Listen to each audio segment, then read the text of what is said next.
All right, so next step is going to be start to remove everything, which is going to look as easy as this, because we don't want to keep any of this old junk plastic. Maybe some Yamaha guy might get upset, but I'm not going to use this plastic, so it's all junk plastic to me. I'm going to go ahead and tear this down to bare frame kind of skeletal structure, see how the Hot Wheels body fits on it. And since it is kind of drive shaft driven with an engine right in the middle, that body's not super perfect for something super low, but at the end of the day, we will make something cool out of it by merging the two together. Either it'll stay like a two-wheel drive drift thing on pavement, or I'll make into like a sand buggy with kind of wild travel or something. So we'll see. But first step is going down to bare skeleton chassis. So let's keep kicking stuff off.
You're a liar if you never just bent metal up and down in order to rip it off instead of taking the bolts out. And all right, so this is obviously not the final look, but I just want to show kind of the dimensions of what we're dealing with. So a little 250 ATV actually lines up pretty decently with this go-kart from Hot Wheels. So, you know, again, not even close to the final look, just kind of slapped it on place. But I'm gonna stare at this for about 30 more minutes, try and figure out what the best design is, and see what we're feeling. I almost think I want to put the body all the way in front of the engine and kind of have like a dune buggy two-wheel drive rear thing. So we'll see. I'm gonna keep staring. I'll let you know when I come up with my final opinion. All right, so after rendering some images on ChatGPT, I think I know what look I'm gonna go for. It's gonna kind of end up looking like a Polaris Ace, just with the Hot Wheel body. So that's what we're gonna do. I'm gonna get the Sawzall out and make the first big cut on the frame, get rid of the rear suspension, and work from there. Here is the image that I'm talking about. So yeah, wish me luck. Let's get cutting.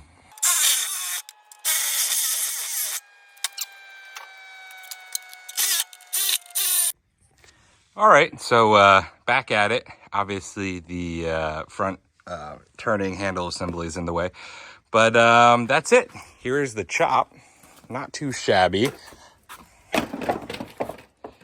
Everything is cut off, obviously.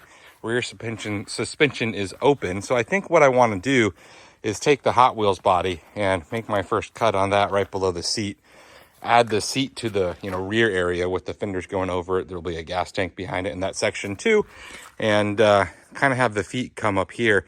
I think that might look the most right for having a go-kart body on an ATV. So I'm gonna keep walking down this road, and if it comes down to it, we can restart and make it look different. But this is what I'm gonna go with, kind of the build as you go style. So yeah, let me make a couple more cuts, put everything in place, and show you guys what I'm imagining in my head and see if it looks as good as I think it could look. So let's go.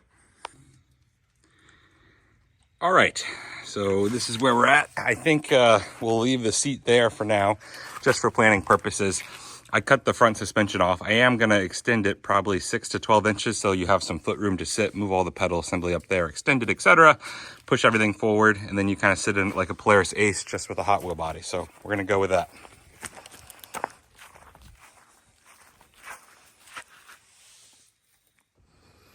All right, guys, it's a new day. I shaved the beard, so it looks a little different. I'm still working on the ATV Hot Wheels. I definitely forgot to record some things, so let me show you where we're at. Don't hate me, but I'm gonna cut this video off here, and we'll keep going on the next long form video, probably after a couple of shorts. So here's how it looks so far, and let's see where we're getting at. All right, so skeleton frame, we have yet to chop it. I put the old side-by-side tires on because the 35-inch Maxxis are on the side-by-side, so I had some extra stag, so I put those on. 2-inch spacers in the back, flipped steelies, so it's got a little bit of a wider rear track width. Probably gonna break that axle, but that's nonetheless. We've got about 3 to 4 inches worth of extended travel. We can make new A-arms to go out 3 or 4 more inches, so that's what we'll end up doing after we stretch the frame forward. So my plan of attack, so to speak, is to finish the entire, well, chop it, see where it's going to look, and then finish the entire rear section, including like the wiring and everything. So one section at a time. Obviously, I've thrown 2 coilover shocks in here. Nice little Hot Wheels emblem. Gonna double shear the bottom axle, etc. Just working on it. You'll see all that in shorts. Nothing too fancy. I will say the cute little gas tank that I just powder coated for red and orange. Well, it's supposed to be yellow, but I overbaked the yellow, so it's red and orange now. It fits perfectly right up here. So I'm gonna keep chugging along, making some short form content, and then I'll do another long form content when I do something else cool. So sounds good. In any case, it's getting funky. It's getting weird. I'm digging it. So yeah, I'm gonna keep having fun with this build, which is what it all comes down to. It's pretty enjoyable. So see you guys next time.